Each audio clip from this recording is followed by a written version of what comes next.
Good morning, everybody, and welcome to the Drake Forum at Hamvention 2014. Does anybody know what the theme of the 2014 Hamvention is? Makers, right. And whether you make radios or whether you make radios play, it's the military that preserve our freedoms to be able to do so. Let's show our appreciation with a round of applause for our active duty and retired military. And let's just take a moment to pause and reflect on those silent keys and military members that are no longer with us.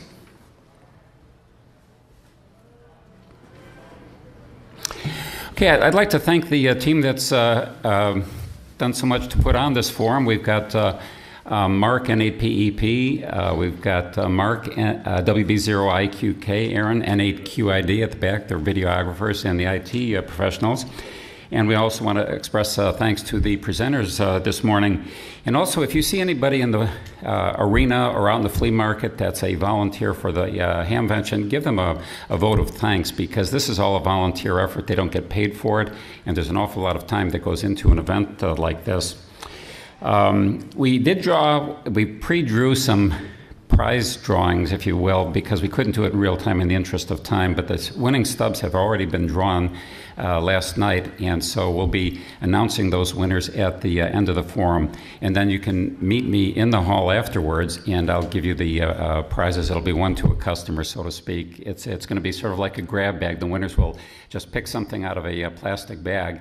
And just remember, there's good things come in little packages, and we've got over $400 worth of prize donations this year, so your chances of winning something really nice are quite small. You stand a much better, or rather, are much larger than certainly going to the lottery.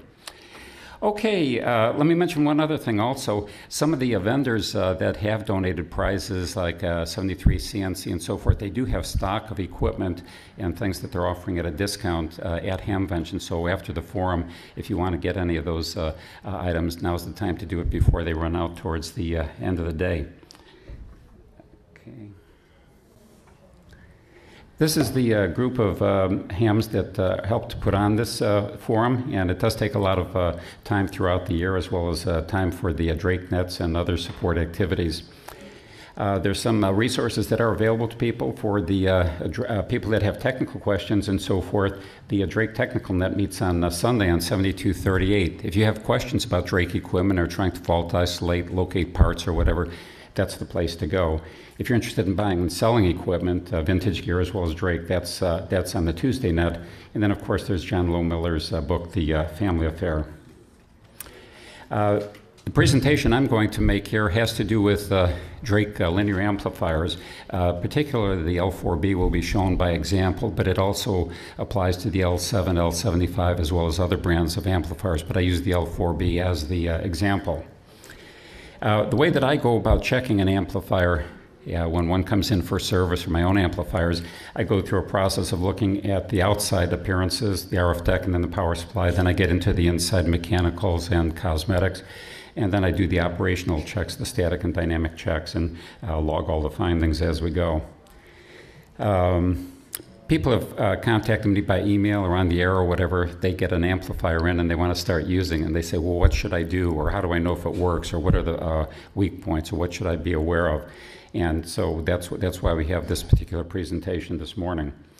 There's been a wide range of problems that I've encountered with the amplifiers that I've serviced, so I'm trying to give a smattering. I can't cover all of the weak points or components that have failed and so forth, but these are the main ones that I've come across. You probably have some of your own ideas also, and we'd like you to share those as well, either through the Drake Reflector or on the Drake Technical Net. Safety's number one. When you're dealing with linear amplifiers, you've got high voltage, and even when they're unplugged, there are hazards there, sharp edges and so forth. The tubes themselves, the 3500Zs, are high vacuum tubes, and they are a hazard. And if you're not familiar with working around high voltage or high vacuum tubes and so forth, you want to have a mentor next to you at all times. And like they say, you can chew with false teeth, you can walk with an artificial leg, but you can't see with an artificial eye. So you want to wear eye protection at all times. This is a big point. Always always resist the urge to plug it in and see what happens as soon as you get it. It may work, it may not. And if it doesn't work, you can have some big-time problems where components that are good are created a failure mode, if you will, because of another component failing. So it always pays to start the checks up front before you actually power up. In terms of documentation, sometimes people have notes about modifications, work that's been done, and so forth. 99 times out of 100, when you buy an amplifier, it'll have no documentation at all, so you're pretty much in the dark on that one. But if it is there, get some history about what the amplifier has gone through in previous ownership. Next one. The L4B is close to a legal limit amplifier. It's possible to push it to the legal limit, but I wouldn't recommend that. In this particular case, this is my primary L4B, and it's hard to read these meters. This is being driven with 90 watts PEP, and it's having close to 1,400 watts PEP output. If I went to 100 watts, I could get 1,500 watts PEP output. I would not recommend that, because when you're doing that, you're actually exceeding the grid current on the tubes. The plate voltage is low enough to where you can't really get legal limit out of it unless you overdrive the grids. The cosmetics, you want to look for any signs of misuse or damage in shipping or whatever, dents, creases, discoloration, soot, cabinet screws that have been taken in and out a few hundred times. That's symptomatic of a poor history for the amplifier and so forth. Anything that indicates a potential problem in a mechanical sense. You want to check the meter zeros for both the plate meter and the multimeter. Take a look at the force on the band switch, and on the band switch, if you want to ever reduce the force that it takes if you've got an arthritic condition or carpal tunnel, Jeff over there gave a suggestion. You take one of the ball bearings out of the band switch assembly, and it's much easier to turn, but you still have positive contact on the electrical contacts. Check the calibration of the pointer knobs. Check the feel of all the switches for any sort of mechanical roughness or erratic operation. These are the things that I had just mentioned, the meter zeros, the ALC pot, both the in-out standby function as well as the rotation, the multimeter switch, calibration of the pointer for the plate tuning as well as the load knob. On the RF deck, on the back, you want to look to make sure that the impeller wheel rotates freely. Very frequently, people will use the amplifier and they haven't lubricated the bearings, and you'll have quite a bit of friction. It'll be very stiff in terms of movement. Also look for any signs of problems on any of the electrical connectors, any pits, any soot, any arcs, anything like that. And that goes for the high voltage Millen connector as well as the Jones connector. These are the items that I mentioned here. Sometimes you'll see some arcing or corrosion on the Jones connector. On this particular amplifier, note here, you've got a lot of soot or dark points there where you don't on the input. This was the result of either mistuning the amplifier, tuning it into a load that wasn't within the range of the Pi network. It could be kind of a lightning strike nearby or whatever, and that connector needs to be cleaned up. And that goes for all the connectors. And here on the impeller wheel, you want to look anywhere for cracks or signs of breakage. On the external power supply, you want to look at all the connectors for electrical integrity and any cosmetics that are symptomatic of exposed wires, scraped insulation, or anything like that. You want to make sure the power plug is wired properly for the type of outlet that you're using. Hopefully 220 volts. It's not really a good idea to run the L4B on 110. You can do it, but at reduced ratings. And one tip off that it's been dropped or damaged in shipment, you'll see a deformation of the cabinet by the rubber, or actually the plastic feet with the rubber inserts there. If it's been dropped, you'll see some deformation in those areas there. And these are the connectors here, the high voltage Millen connector. You want to make sure that that's got some integrity, because if this breaks off, you then have a lead with an exposed high voltage on it. And again, there's the other two power plugs. In the power supply, you want to look for loose parts, anything that's floating around there, solder blobs, a loose screw and not a washer or whatever. You don't have a lot of cushion with the power supply in that you're dealing with 2,500 volts, and it doesn't take much from that to ground to create a serious problem for you. Look for non-original parts, discolored parts, and so forth. On the RF deck, you want to look to make sure that the interlock is working properly, and there's actually a function on the top as well as the bottom you want to inspect. Look for cracked insulators, missing screws, things that aren't tight. Just make sure everything is nice and snug. Tube color, you want to look at the color of the writing on the tube, whether it's IMAC, RF parts, or whatever, and see if it's discolored, indicating severe abuse or extended operation. When you have the cover off, you might as well replace the meter bulbs rather than powering it up and find out I got to take the case off again and put the bulbs in, because if the bulbs are good, they've probably had some degree of wear on them, so you might as well replace them while it's convenient. And also, with regard to the blower, it's a good idea while the case is off to lubricate. There are 2 cups on the blower. Yes, sir? If you replace the fan in an L7 with a computer fan, the thing melts because it can't handle the... That's a good point, right. Yeah, you have to pick one that's designed for that particular application. You're 100% correct. Who makes one? Say again? Who makes a suitable fan to replace? You'd have to contact me by email. It's my call sign at AOL.com. I can give you some leads on that. Rotron made several models, and there are some that they will take the heat at first, but the lubricant that they used will dry out and it'll seize, so that's another issue. So, yeah, you have to be cautious there. These are the points that I had just talked about, checking the band switch in terms of the integrity of the contact, insulators on the plate tuning capacitor. You want to inspect the parasitic suppressors, make sure the RF choke, the plate RF choke, is in good condition. And here are the 2 ports for oiling the blower motor. When you lubricate the blower motor, use a light motor oil, something like 5-weight or whatever, non-detergent, or you can get some light motor oil that's designed for basically furnace motors and things like that. It's designed for really small motors as opposed to multi-horsepower motors. And there was the interlock switch.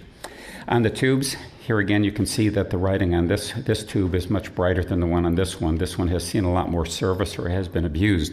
And let me point out too that shipping these things, these tubes were shipped double boxed with more than enough packing, and you can see what happened.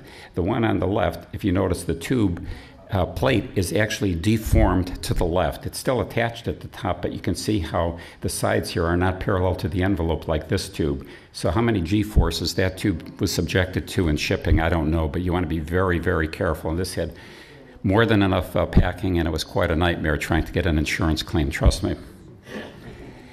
With regard to the RF deck, you want to look on the bottom. There's a plenum gasket on the bottom cover. You want to make sure that has integrity. And you want to make sure the amp is wired for the proper line voltage. Inspect the relay contacts on the changeover relay. Look at tube pins, the tubes themselves, as well as the sockets. Take a look at the grid grounding chokes. There are some RF chokes that ground the pins for the grids on both tubes. And if you have a plate to grid short, that will either severely melt or in some cases it'll actually explode. So look for discoloration or any problems with those chokes indicating a problem. Plastic clamps for the input balun is not really critical. They tend to break. The ALC pot, if you do use ALC, you want to check the pot to make sure the wiper it has integrity with the substrate there, if you will. What happens is that the power supplies for the L7 and the L4B and the L4 have a 5K 7-watt resistor in them that are part of the ALC network. If that resistor opens up, it puts high voltage on the ALC pot and it takes out the taper in a heartbeat. And those are very difficult to get because of it's a 100K linear pot with a push-pull switch, and I've got a few of those left, but they're like hen's teeth. And here's what I talked about again, looking for spots of deformation where the amplifier might have been dropped. Here's an indication where a plenum gasket was installed, but it wasn't installed properly. You can see that there's a gap here, and it's questionable whether the edge had enough integrity there. So it's usually a good idea to put about a 1/2 inch wide weather strip to make sure it'll tolerate misalignment. These are the points that I talked about checking on the underside. This is the ALC pot and switch, the input wafers. This is the protection choke on the output side. If it's ever been subjected to a DC blocking capacitor failure in the plate circuit, this will cause a short and prevent high voltage from going through the antenna.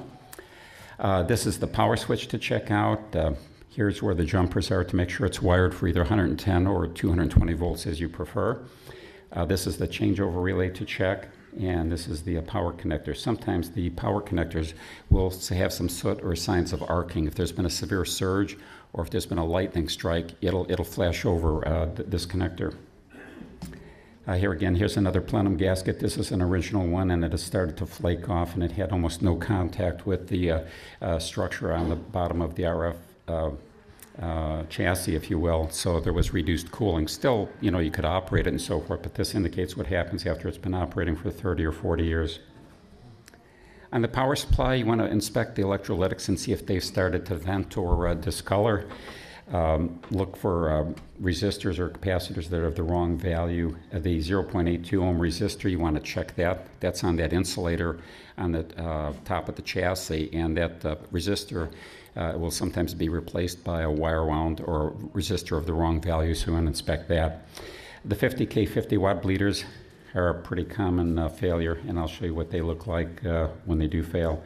And then, of course, inspect all the high voltage wiring and make sure there's no dust or anything that shouldn't be there. This is the top of the power supply. This is where the 50K 50 watt bleeders are, and these are the electrolytic capacitors. And this shows how some of the electrolytic capacitors have started to vent, and that's indicative of high temperature or assisting the operation. And when you see something like that, I mean, they've already gone into a failure mode, and if they haven't shorted or opened, they're about to do so. This is the 5K 7 watt resistor that's prone to failure on the bottom. I always replace those with a 20 watt equivalent. The resistors, this 50K 50 watt resistor, you can see started turning gray and white, and it had so much heat it just cracked and it fused open. This is what it should look like, and that's a failed resistor.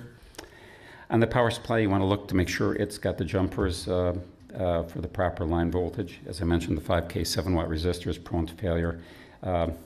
Interestingly, I've had some amplifiers where people took out the circuit breakers and put fuses in for reasons that I don't understand, but that's what happened. This is one of those power supplies.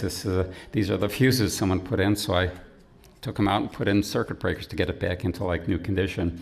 There's that 5K 7 watt ALC resistor, and here's where you set the jumpers for the line voltage. When I do the static checks, when I first power it up, I always keep one hand on the master power switch. If you hear something crackle, if you smell something or see something, you want to just power down as soon as possible.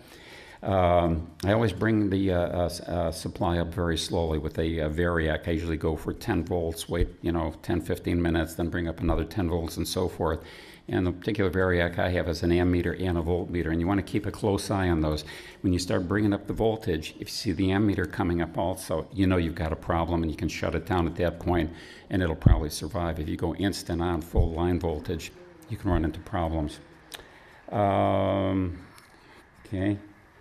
With the dynamic checks, that's where we do a check with a dummy load that's rated for 1,000 to 1,500 watts. And you want to keep an eye on all the metering in terms of input power, output power. The most critical parameter is the grid current, and you don't want to exceed 220 mils of grid current. Plate current, you can tolerate some slop on that, but start with a low driving power, either using a tuning pulsar or a keyer in CW mode, sending a series of dots that'll keep the duty cycle down until you get a handle on where everything should be set. And look at the input power and the output power on all bands. This is the chart that I use for my own amplifiers as well as amplifiers that I've serviced, and it serves as a permanent record of what the characteristics of the amplifier are in terms of the input power, the output power on each band, and it also shows the efficiency. I calculate the efficiency. When you prepare a chart like this, though, make sure that you've got an accurate handle on the plate current meter, the plate voltmeter, and the grid current, because if those values aren't right on, then all these calculations are sort of meaningless. I only have time for about one question here, maybe, and then we'll have to move on to keep on schedule. Anybody have any questions at this time? Yes, sir. On the L7, you got these PCB capacitors that tend to fail. I see a lot of people say replace it with regular doorknobs. Is that a good practice? Use doorknobs in place. Doorknobs are good capacitors for use in RF service. They're designed to handle a lot of RF current, and a doorknob is better than, say, a disc ceramic or other variants. But the ones that in the original were just pieces of PC board. Right. Right. Those particular capacitors made out of the PC board are generally okay. Where you run into a problem is, particularly on 160 meters, if you've got a high SWR, they will actually perforate internally. They'll have an internal short. it's virtually impossible to repair them, and so it's better to take them out, put an RF doorknob in, and you won't have that problem. Okay, our next presenter is Ron, WB4HFN. I'll turn the stage over to him.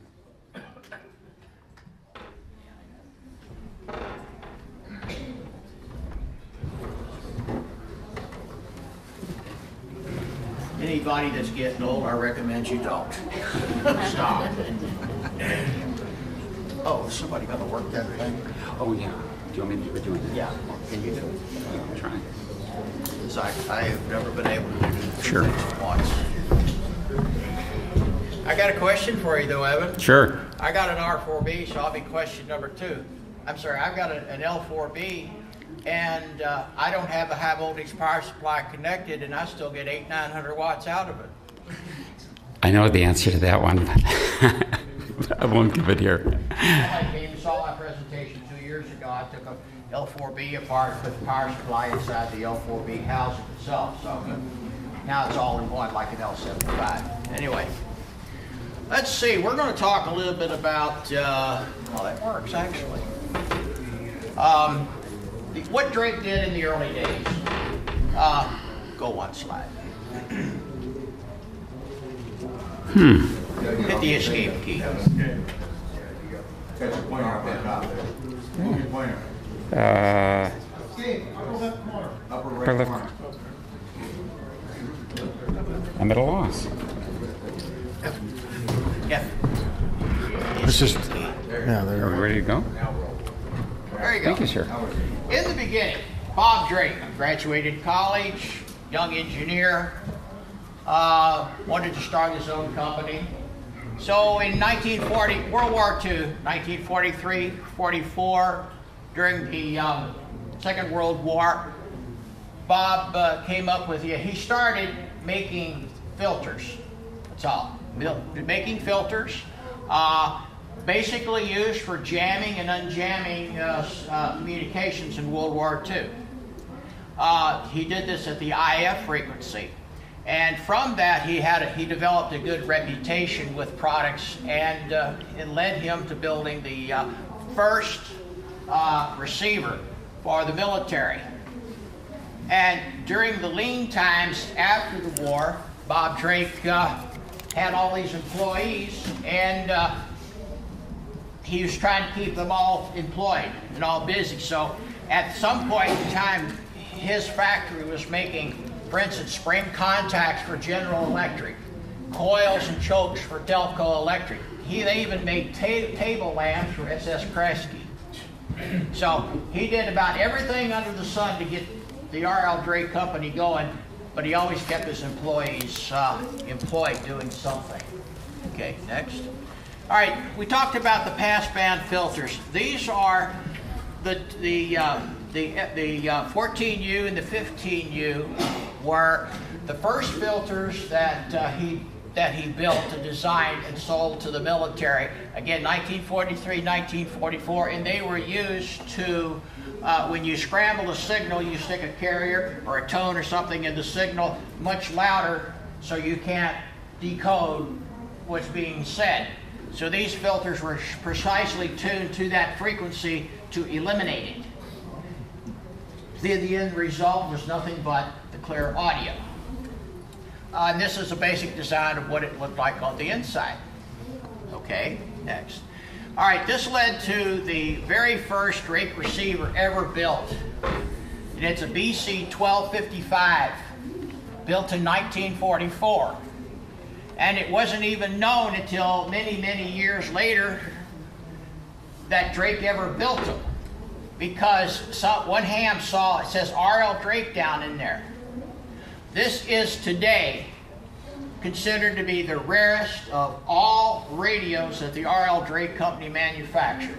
It is a 3-tube receiver that goes between 70 and 150 megahertz. It ran off of 2 45-volt batteries and one 1.5-volt battery for the filaments. Had 3 tubes, 2 tubes here, and then it had an acorn tube over here for the RF run in.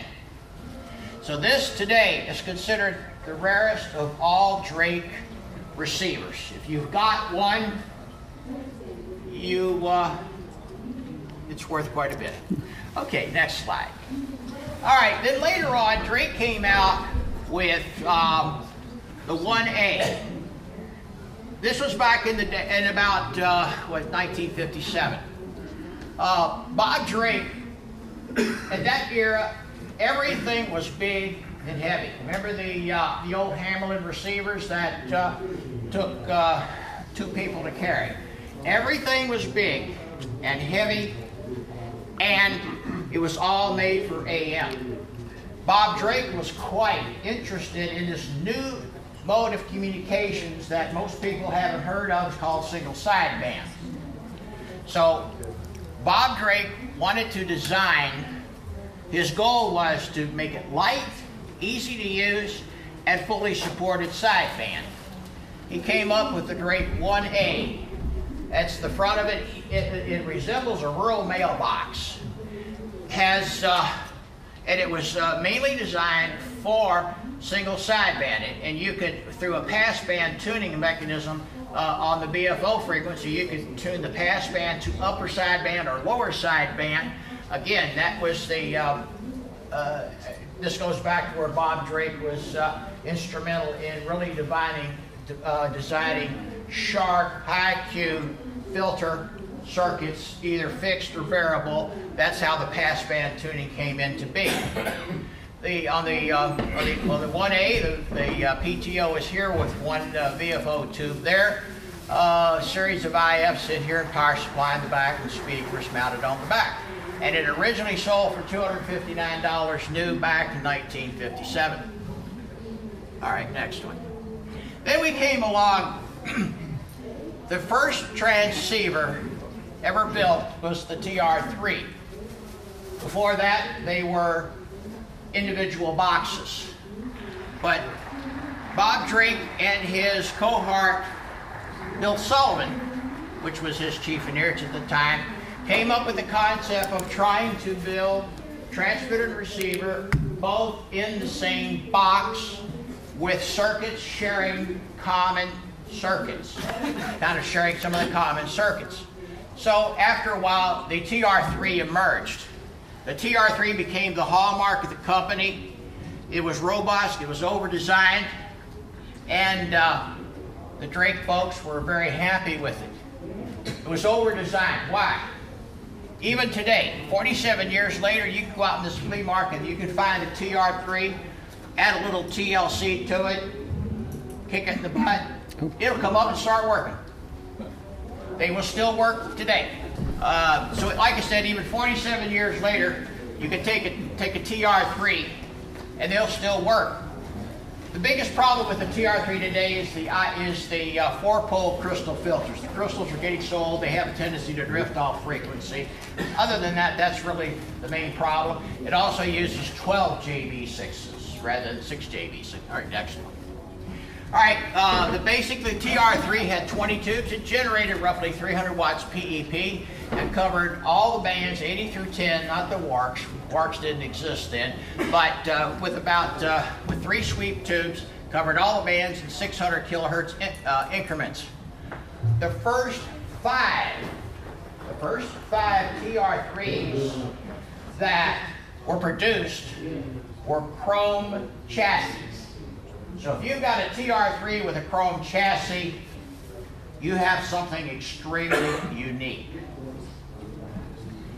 Why did Bob Drake get rid of the chrome chassis? Because he had a whole factory with high intensity lights beaming down on it, and all of his employees were complaining they couldn't see because of the reflection.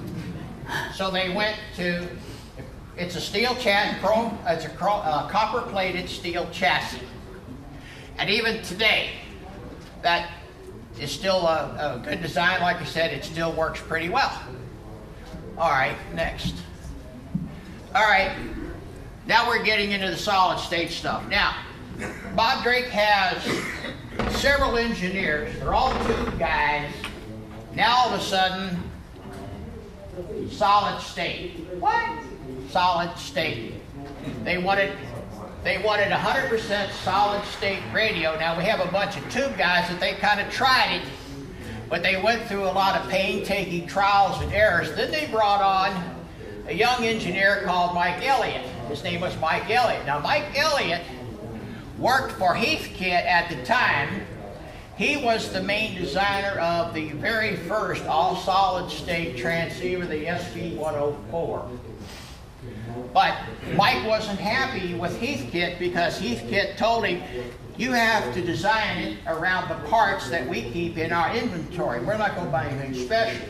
Well, he did. He produced the 104, but it wasn't something that he was proud of. Mike Elliott went to work for Bob Drake. With his design background, he was one that was very instrumental in designing the TR-7 because he had full latitude to do it his way. One of the things he was noted for was now using a very high IF, 48.05 megahertz, rather than a low frequency that would receive a lot of interference and what have you. So he was very instrumental in building this, and that frequency eliminated all the birdies, the bills. If anybody who's got an SB-104, they know what I'm talking about. It got rid of all the popping, the whistles, the birdies, the squalls, made a nice clean signal. And of course, what we have it today, it's one of the best radios on the market. Next. 4 minutes. Okay. All right. So that was kind of the beginnings, and all those radios was well noted for Bob Drake and the R.L. Drake Company because these were innovations that were ahead of their time. So anyway, I'm just going to, the next part of it, I was just going to throw in some hints and kinks. So next one. Okay, in an L4B, L7, L75, if you have an amplifier tube that kind of glows when it's in receive mode, check this coil right here. If the grid loses its potential to ground through that choke, it will sit there, and when you key it up, it's going to start conducting current, and it's going to keep on conducting current and keep on conducting. Finally, it will go into thermal runaway and it'll arc over. But that does take a little while. But it will amplify, but not as good. But it will eventually self-destruct itself. So if you ever see anything like that, check that grid coil. If you have a final tube that's going bad, and even if it flashes, if it arcs between the plate and the grid, that little choke is toast. So if you find that grid coil, and there's one on each one of those tubes, if they're bad, the tube in that socket is also bad. What's that? Yeah, it's just a common choke. And what I do, I'm not exactly sure of the value, but the plates, the chokes in the TR4 or any of them that are very similar in size, wire, they all work because it's just a ground potential choke. Okay, next. 2 minutes. Okay. 2 minutes, Ron. 2 minutes. 2 minutes. Okay. The amplifier also, if you put it in standby and you're still drawing idle grid current, well, first thing people are going to think of, well, there's something wrong with the relay contacts are shorted or something like that, which is possible. But also, you've checked the relay contacts, it's fine. One of the final tubes has, if it's drawing current and receive, it could have a grid to filament short. Remember, the grid is shorted. The filaments, which is the input to the tube, is all floating at RF level. When you apply 80, 90 watts of power, you apply it to the filaments. When you key the amplifier, you ground the center tap of the filament, which puts it to ground, which causes it to conduct. If you have a grid to filament short, it's always going to be conducting. Other things, on the other side of that big Bilfer coil, there's 3 capacitors, one across and one on either side to ground. One of those can short, and it will stay lit, stay in key mode all the time. If you, and I did this, if you replace the bulbs, the 2 panel lamps, number 47s, and then all of a sudden it stayed in key, it's because one side of the number 47 lamp is touching ground. Because both of those number 47 lamps are across the filament circuit. And remember, you ground the filament center tap for it to be on. So even those one of those 2 bulbs could be, and they're when you're normally in place, they are above ground. 30 seconds. Next. Okay. If you got a TR4 and you hear the side tone all the time, like lower in receive mode, the OB2 is not regulating and there's too much voltage and the tone oscillator doesn't fully cut off. Next. All right, R4B. If you hear a 60 cycle in your calibrator and it doesn't work at all, 9 out of 10 chances that filter capacitor right there is bad. It's a 1025 volts. That is the 25, that's, yes, Jeff? Also, whoops, that one too, right in, whoops, that one there. Yeah, That one also. that one right there. Either one of those 2, but if you've got power supply voltage, I've replaced almost every one of them now. Okay, next. And then here, if you have trouble with S-speed adjustments, it's drifting, or any type of negative voltage bias type problems, that filter capacitor right there, that is a 10 to 150 volts. That's the negative filter supply. That one always goes bad when you have negative voltage, so check that voltage as well. Next. Wrap up. Any questions? I won. Okay. Have a chance to get a PR4C or a beautiful 7A. Which one would you go for? Depends upon whether you want tubes or all solid state. I'm a tube guy. I have both. So my recommendation, if you want one or the other, choose them both and have fun. My wife said no. Well, you have to negotiate. Yeah. Tell her one of us is a TR4 and the other is the matching power supply. You know, sometimes they don't know. Okay, thank you, Ron. All right. Next up is Jeff, WA8SAJ, that's going to give us some useful information about some LC filters as well as Drake filters and InRed filters. What do I push? Just press the... Up and down? Yeah. Okay. All right, very good. This is my first presentation, so bear with me, guys. What I'm going to do, that's the only graphic you're going to see that fades in and out. I'm going to go fairly fast so we can keep this thing moving.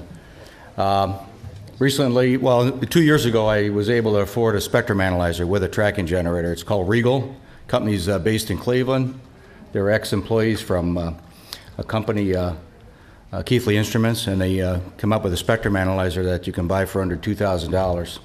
Years ago, you'd have to spend about 50 grand to do the same thing we're going to show you here. So what I'm going to show you is some of the sweeps that I've been doing, and I do that with every radio now, and I'll tell you what, it really opens up your eyes. Remember, these radios are 40 to 50 years old, and being able to sweep a IF frequency is really amazing, and you can do it in about 5 minutes. This is a Drake R4B, and that happens to be a 73 CNC knob you can buy out in the, I forget where they're at, but they're in by Alpha. Great knobs. But that's the IF passband tuning on the R4B. This is the actual section where we're tuning the last section of the receiver. The antenna's over here, speaker's over here, goes in this direction. And we're going to go ahead and sweep these little spring-loaded coils. And that's what we're going to be turning. This screw adjustment is for the passband where it sits, upper and lower. There's a procedure in the manual to do it. And when you do it by the manual, assuming that with the calibrator, this is about what you're going to get. Most of these don't show up even this good, but this is using the manual, the Drake manual, using a calibrator or an RF generator through the antenna. And that's pretty close. That's about as good as you're going to get with a 40, 50-year-old radio. What we're looking at is the 2.5 or 2.4 wide, 18, these didn't come out real good, and 400 cycle bandwidth. This is after we used the tracking generator and swept it with the generator. You notice it's nice and flat across the top where it should be, and more even overall. And the audio quality is phenomenal after you're done with this. Difference between day and night. And I've done many of them like this, and it's just amazing. Drake 2B, anything with the LC network, which is inductance capacitance tweaking. It doesn't take too long once you get the hang of it. This is the 2-pole filter in the front end. There's a procedure for that. That's the roofing filter. Everybody's talking about roofing filters like it's a new thing. Drake's been doing it for years, like Ron was saying. They've been doing it for 50 years, so it's nothing new. Just the way they name it, and it's something new, and like down conversion and all that. Now that's a big thing. Well, down conversion, this is a down conversion radio. Down converts down to 50 kc, so it's nothing really new. This is the 2-pole filter in the R4B. This is what it looks like, and there's actually 2 crystals right in here, mounted inside here with the 2 transformers here, and this is what you tweak. There's a coil here and a coil here on the bottom.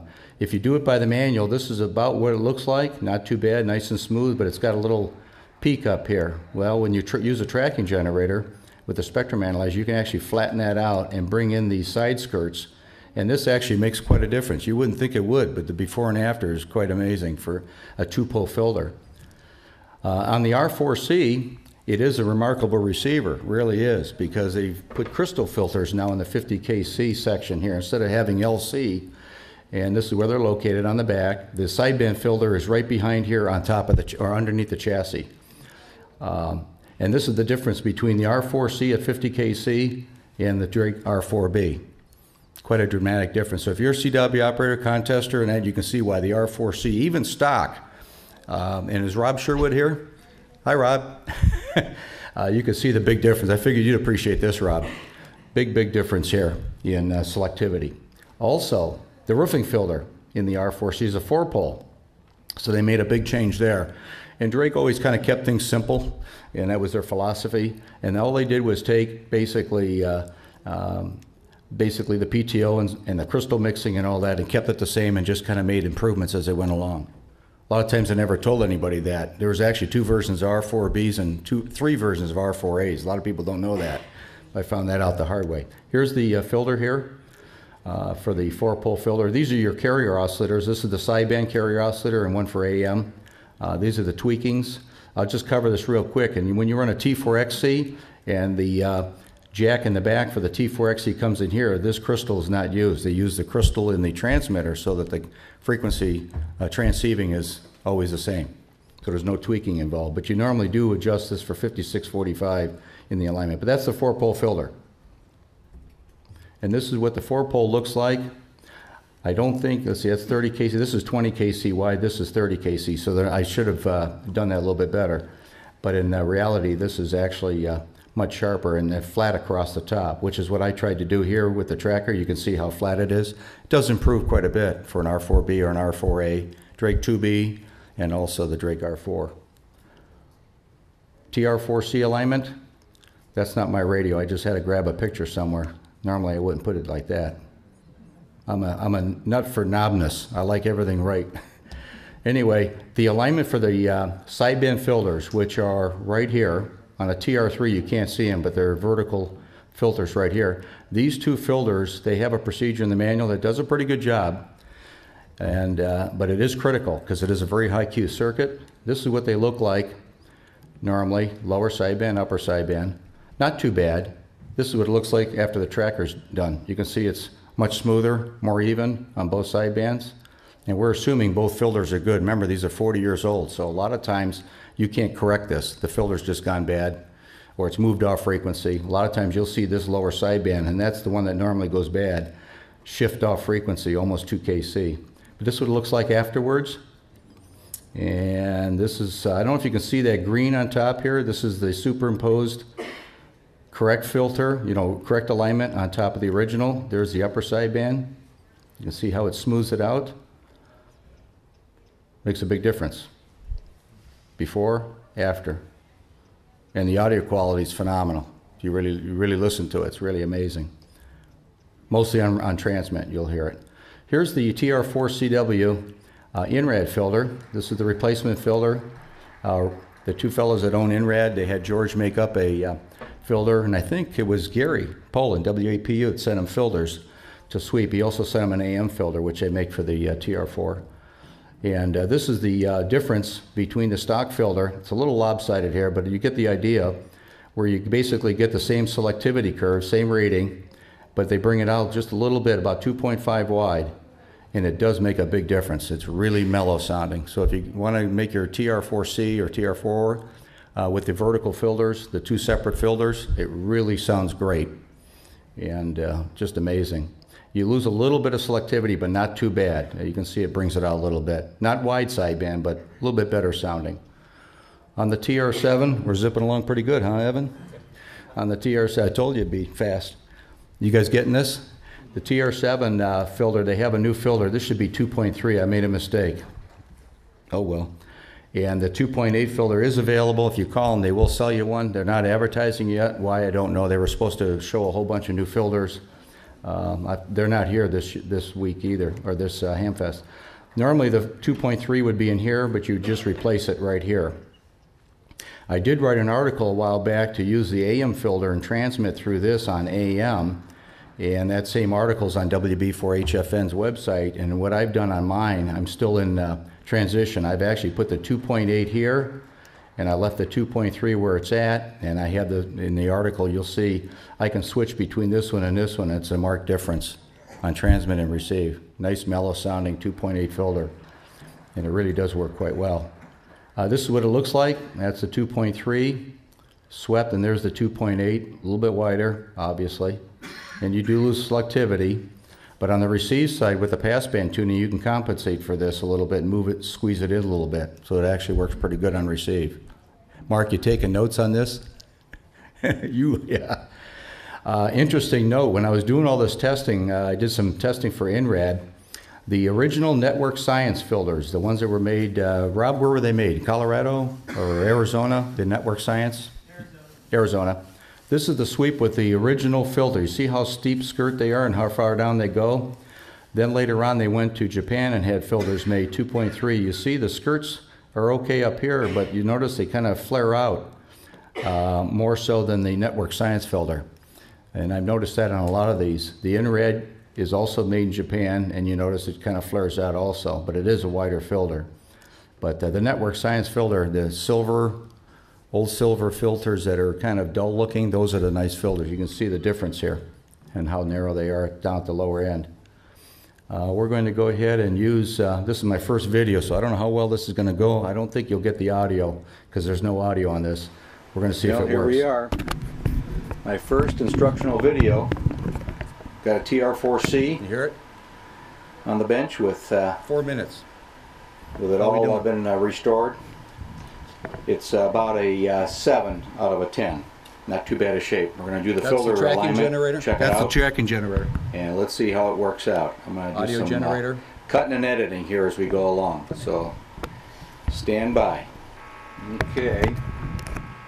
I got it up a little bit on the upper sideband. And we're going to do the By the way, is N9 FGP here?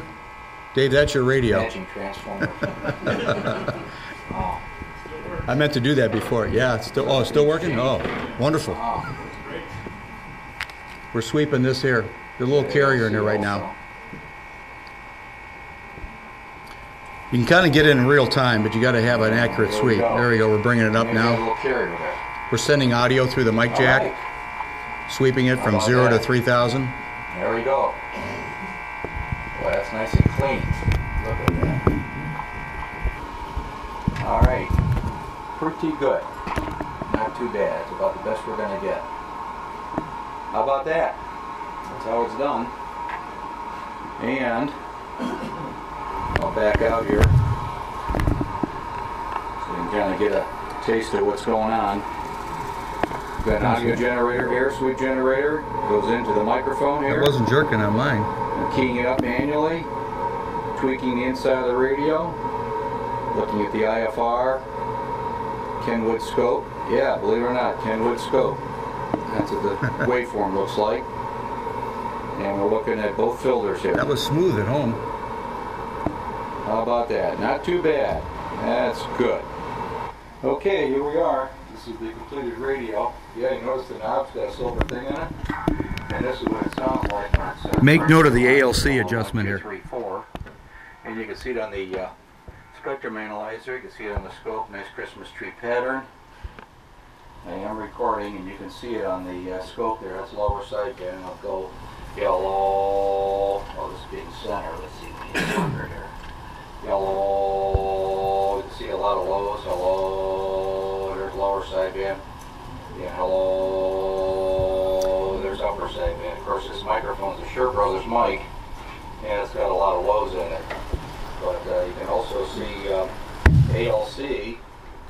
You'll see it on the meter here. Hello, 1, 2, 3. We'll crank it way See the up bottom and meter? see Should be about 3 volts of ALC at 10 o'clock position on your mic gain. There's 0 ALC. If you get too much, you'll actually sound distorted, believe it or not. Where you see the ALC, about 2 to 3 So turning the mic gain up volts. doesn't really help. It actually deters from the function of the Also, ALC. you'll see it on the S meter. You can see it right here. On the S meter here too. You can't hear it on the S meter on the bottom. If you see that bobbling up and down, you've got ALC. That's what you want. As you're talking in the mic, she'll bobble up and down a little bit on a TR4. Buttons and gadgets. We just build everything right in. So there's your ALC indicator. They're right there on the S meter in transmit mode. And you can hear it on the receiver here. And upper sideband. And lower sideband. Hello, 1, 2, 3, 4. WA8 SHA. Testing 1, 2, 3. And that's the deal on that. So how about that? Anyway, there's a completed TR4C, and somebody's going to be really happy. Are you happy, Dave? Well, Anyway, that's the end of the program. Thank that's the you. end of the program. Thank you for watching. Any questions? Whoops. Yeah. So you're using the Regal as a spectrum analyzer only, it's not... No, I'm using the tracker you saw in the beginning, using the tracking generator, feeding it into the IF, through the IF, and then looking at the spectrum analyzer. So you're not doing that at all? No, on the transmitter, no. Take the audio sweep generator into the mic jack, so that way you're going through the modulator and everything. You want to get everything in there, and then looking at the output in real time with the spectrum analyzer. So in using the Regal as the tracking generator... Well, I'm not using it on the transmitter when I just... on the Receiver. You go into the IF. It's a 50 ohm system, then how are you matching that? It's not that critical. No. No. I'm not an engineer. If you want a theory all day, that's fine. I just fix them, get them done. Something else real quick. Are we done? One more question. Real quick, when Drake did these, their engineering department made their generators. They just put in a carrier, all the crystals and that for all the IFs and that. And as they were building them, they just boom, boom, boom, did quick alignments. They didn't get all carried away. They didn't have this stuff back then. Engineers did, but not the techs building them. Thank you. Thank you, Okay. Jeff. Yep. Okay, now we're going to talk about some of the vendors that are here today and the people that have made donations. Jeff, W8CQ of Harbach Electronics, those are his booth numbers. He made some donations. Donnie Garrett, W9TGT, provided a variety of prizes. Ron, WB4HFN, where's Ron? He kicked something in, and I don't recall what it is, but he's a donor. Mike Bryce, WB8VGE, with a Heathkit shop, donated an AC4 rebuild kit, and he's out in the flea market today. Those are the flea market spaces at the bottom. And he's got some new products out there you might want to peek at. Mike March has made a donation also. He's the one that can supply the... is Mike here? Right here. Oh, okay. Hey, Mike. Some end caps for the Drake 7 line. 73 CNC has donated a Drake knob, one of their CNC machined knobs. And they do have stock on knobs and other components and so forth. They were at, I think, 220 and 221. They have limited stock on hand, so if you want to buy something, today would be the day to do it. Rob Sherwood, back there that Jeff acknowledged. K4OAH, who makes the service CDs for Drake, has supplied 3 of those. We've got some universal keying interface adapters. These are the types of adapters that can be used to key the Drake linears with solid-state rigs. Mark, KE9PQ of Nationwide Radio, he's out there in the flea market. He's made some donations also. Hayseed Hamfest. Is Tom here today? Okay. He has donated parts also, and he's got a variety of electrolytic capacitors. If you want some drop-in replacements for some of the vintage Drake gear, he can provide those to you. KC9YS has provided some of those inserts from time to time for us. Radiolab works for some LED replacements for the incandescent bulbs. There's some more. Sindri Torp, who can't make it this year, sponsors the Drake Museum. And if you want to go to his website, just type Drake Museum as one word into your browser, and it'll come up with the first 20 or 30 hits there. K3HRN at zerobeat.net is one of the supporters of the Drake equipment. W7AWK Bob provides those service kits. If you're going to be doing any work on the 7 line, the R7, TR7, you need some either the Drake or these extender boards. Other resources that we have, KC9YS, that's Al Phillips. He provides knobs or inserts of various types. And those other gentlemen I think we've mentioned already. We'll say 73 to all.